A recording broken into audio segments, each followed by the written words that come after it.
반갑습니다, 여러분. 게시탐정 정연도사입니다. 안녕하세요. 오늘 제목이 중공특무비사 팩트였다라는 제목인데, 일단 다른 얘기부터 좀 할게요. 요새 이제 제일 핫한 이슈로 첫손 꼽히는 게 뭐냐, 미국 대선이죠.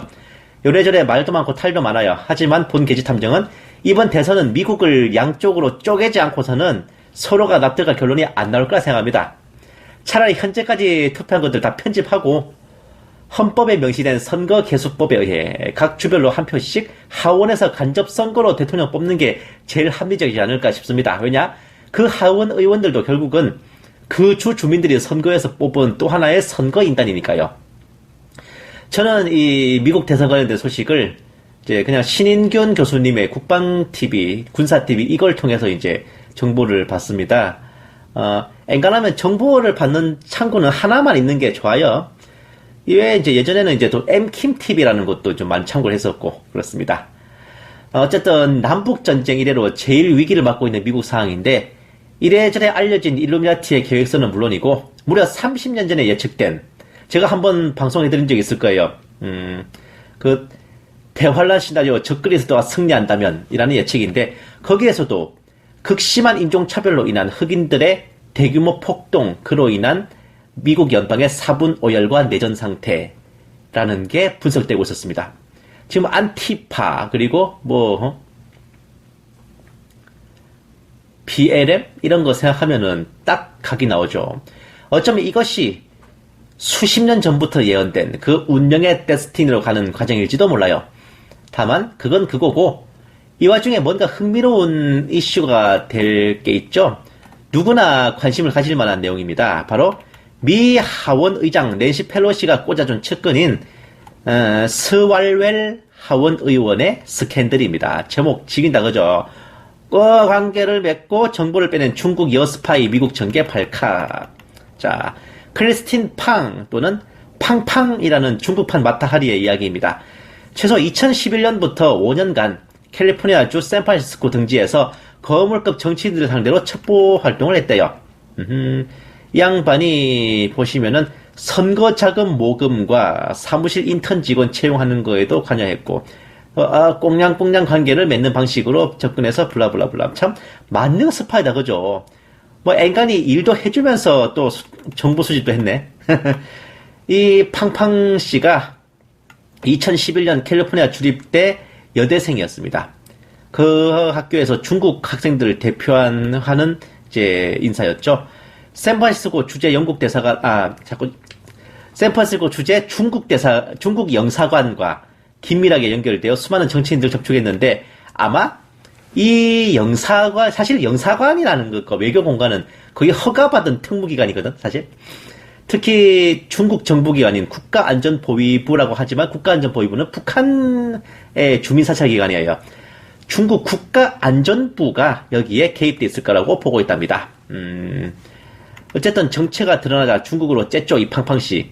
몸 주고 마음 줬던 그녀. 당한 사람 입장에서 보면 몸 뺏고 마음 뺏고 떠나가느냐, 아우. 근데도 이 도망간 여자 간첩한테 또 월급은 따박따박 주고 있는 참 돈 많은 미국 민주당, 아니 흑우요, 흑우. 짱깨 여간첩이 미국 정계를 한바탕 농락한 사건인데, 이와 비슷한 일은 20년 전 대만에도 있었답니다. 어쨌든 이거는 2011년에 중국 여간첩에게 포섭당한 대만군 고위장성의 이야기이고, 미모의 여간첩에게 와 돈으로 유혹당한 후 포섭. 생각해보니 예전에 원정아 사건 때도 황모중이라고 하는 정훈장교가 그랬죠. 홀딱 빠져가지고 그냥 빠진 건지 까진 건지 몰라. 어쨌든 99년부터 20여 년간 중화민국 대만의 장성급 4명, 영관급 10여 명의 중공 고급 장교들이 이제 중공 간첩들에게 포섭됐다가 적발이 됐어요. 헌데 세상에 핑계 없는 무덤 없다 그러죠. 이런 모든 일은 퍽 오래전부터 진행돼 오던 게 이제야 결실을 맺는 겁니다. 본 게시탐정이 예전에 여러분들께 발연기의 향연을 보여드렸던 그 오디오 드라마 중공특무비사를 기억하실지 모르겠어요. 바로 책이, 그 중공 특무비사가 어떤 책 내용을 제가 그대로 다 필사해서 읽어드린 건데, 바로 요 책입니다. 나는 모택동의 앞잡이였다. 지금 우리 국내에서 구하기 힘든 책이에요. 일단 이 책 자체가 근 20년 전에 나온 책이기도 하고, 워낙 좀, 이게 레어 아이템입니다. 국내에 몇 권 없는 책인데 제가 헌책방 밑바닥까지 뒤져서 이제 구한 거예요. 이 책에 의하면 중국이 공산화된 직후인 1949년부터 이미 준비되어 오던 것이었습니다. 전 중국 공산당 특무 진한파가 1950년에 홍콩으로 탈출하여 쓴 회고록인데, 이 책의 저자 진한파는 1952년 1월 13일에 홍콩에서 이제 중국 공산당 특무들에게 암살당했습니다. 그만큼 이 책의 내용이 굉장히 뼈를 때리는 거였다는 얘기죠. 반증이죠. 그러니까 대충 이제 상황을 보면요. 이거 중공군이 장강을 도하하고 있고 국민당 군대들이 패퇴하고 있었을 무렵, 그러니까 비록 말기일망정 국공내전이 아직 채 끝나지도 않은 상태에서 이미 중공의 국제정보조직이 만들어지고 있었다는 겁니다. 자, 보십시오. 중공의 국제정보조직. 이미 모택동은 국공내전 말엽부터 미국에 대한 공작을 계획하고 있었습니다. 보시면은,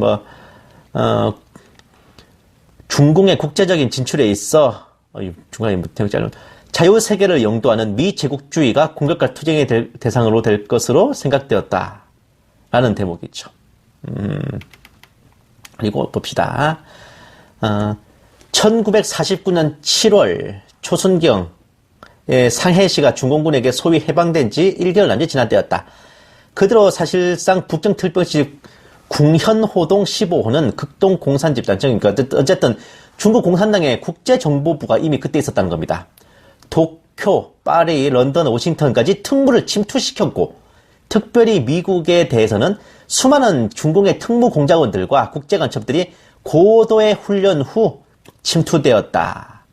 가지각색의 신분으로 가장하고 각종의 수단과 방법에 의해 미국 사회에 각계각층으로 침투해 들어가고 있었다라고 증언하고 있습니다.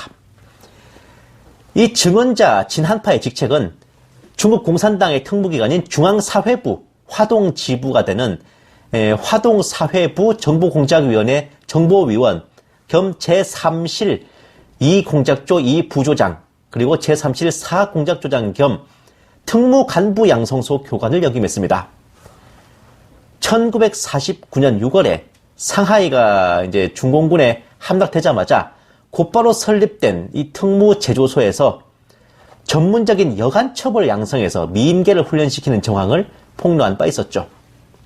보시겠습니다. 미국과 장개석 일파의 특무 공작 분자들과 대항하기 위해 여자 공작원과 간첩의 훈련에 힘을 쓰고 있었다. 공작에 있어서 여자의 공작 능력을 높이 평가하고 있죠. 돌려 말하면 그만큼 여간첩을 많이 양성하겠다라고 이제 그렇게 계획을 하고 있었다는 겁니다. 자, 보십시오. 가장 많이 채용하는 것이 댄서와 여학생, 특히 미모와 미혼 여성, 그리고 댄서와 여학생이라고 그랬죠. 팡팡씨 여대생이라고 그랬죠. 그리고 보시면 이 한 기수에 100명씩 3기부터는 150명씩 모집하고 6개월간의 집중 훈련을 통해 아주 순박하던 남녀들을 악기 같은 특무로 기조시키는 역할을 이 특무간부훈련소, 즉 특무제조소에서 시행했습니다.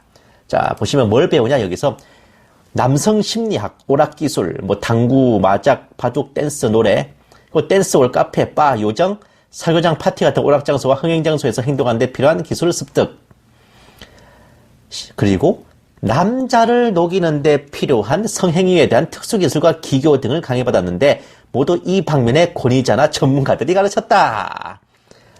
스왈웰 의원이 훅 간 이유가 나오네요. 이런 강의 시간은 특히 젊은 여학생들이 각별히 이것들도 까져가지고 이미 훈련 과정에서부터 댄스 파티와 문란한 성생활로 인해 달을 때로 다른 채 수료하는 여자 간첩들입니다. 참 뭐라 그럽니까, 진한파 씨가. 완전히 몇 달 전과는 딴 사람으로 변한 그 여자의 얼굴을 보면서 아편꽃처럼 완전히 도끼가 풍기고 투지에 가득 찬 여자 특무를 보면서 뭐라 그래요?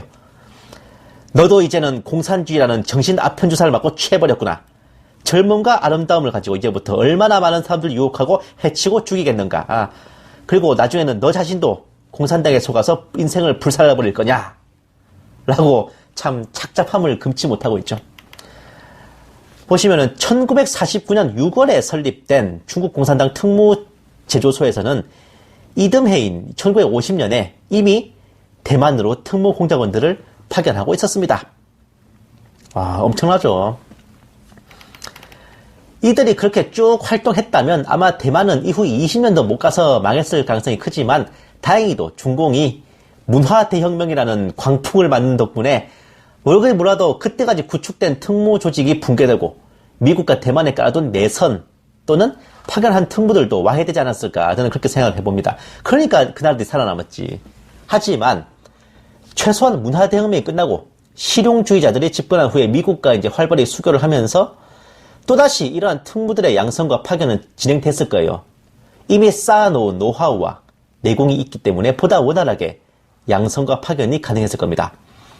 국공내전이 끝나기도 전부터 그렇게 양성돼 있던 중국 공산당의 특무들, 아마 크리스틴 팡도 그 후예가 아니었을까요? 엄청난 후배 기수의 그 중공 특무가 아니었을까 저는 생각이 됩니다. 어쨌든 꼬리가 길면 밟힌다고 팡팡 덕분에 팡팡 터졌네. 어쨌든 미국이고 한국이고 나라를 이끌어 나가는 정치인들 그리고 고관 대작들께서 반드시 기억하셔야 될 사자성어가 하나 있어요. 뭐다? 바로 천멸중공 네 글자입니다. 영어로는 Heaven will destroy the CCP. Destroy the 시진핑이 아니고 CCP에 CCP. 국가 중대사를 맡은 정치인 고관 대작들께서 꼭 기억하셔야 될 사자성어 되겠습니다. CCP 이게 뭐 시진핑 18놈의 뭐 그 이니셜이 아니고 차이니즈 커뮤니스트 파리 중국 공산당이라는 뜻이에요. 천멸중공 이 네 글자 반드시 기억해야만 하겠습니다. 감사합니다. 게시탐정 장전도사였습니다. 안녕.